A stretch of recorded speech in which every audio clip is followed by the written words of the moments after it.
যারা ভোট ডাকাত তাদেরকে উন্মোচন করতে আমরা সক্ষম হয়েছি বাংলাদেশে। ওরা শুধু ভোট চুরি করে নাই, ডাকাতি করেছে। আমাদের সুস্পষ্ট অনেকগুলো দাবি রয়েছে।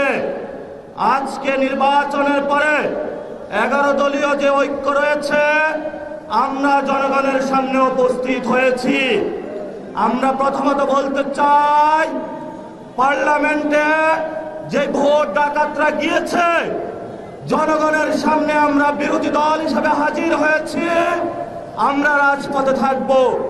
কড়ায় গন্ডায় ইঞ্চি ইঞ্চি করে জনগণের উপরে যারা ভোটের ইঞ্জিনিয়ারিং করেছে, ভোট ডাকাতি করেছে, নতুন ভাবে জুলুম চাপিয়ে দেবার চেষ্টা করছে, আমরা তাদের কাছ থেকে বুঝে নেব ইনশাআল্লাহ। তৎকালীন সময়ে সংস্কারের নিয়ে বলা হয়েছিল, সংস্কার এবং নির্বাচন বিরোধী করার চেষ্টা চালানো হয়েছিল, ট্যাগ দেওয়া হয়েছিল ওরা নির্বাচন চায় না। আমরা তোমাদের চোখে আঙ্গুল দিয়ে দেখেছি, আমরাই বাংলাদেশে গণতন্ত্র চাই, তোমরা চাও ভোট ডাকাতি করতে। এখন সময় এসেছে, কোনো ৯/৬ চলবে না।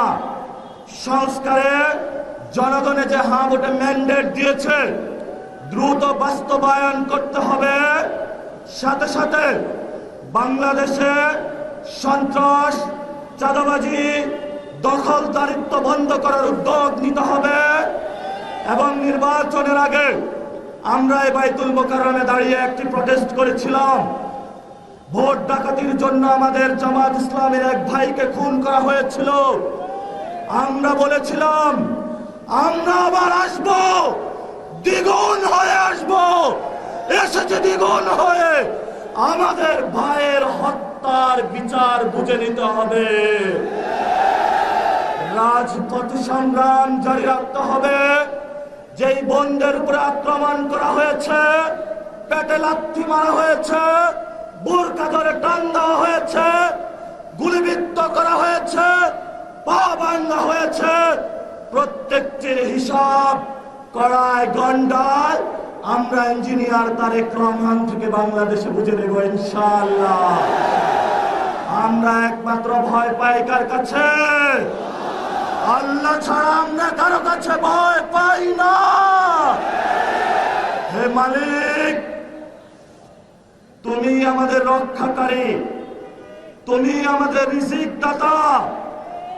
যারা এই বাংলাদেশের জনগণ 17 বছর অপেক্ষা করেছিল, আমাদের অধিকার ছিনিয়ে নিয়েছে, ভোট ডাকাতির মাধ্যমে ভাইদেরকে হত্যা করেছে।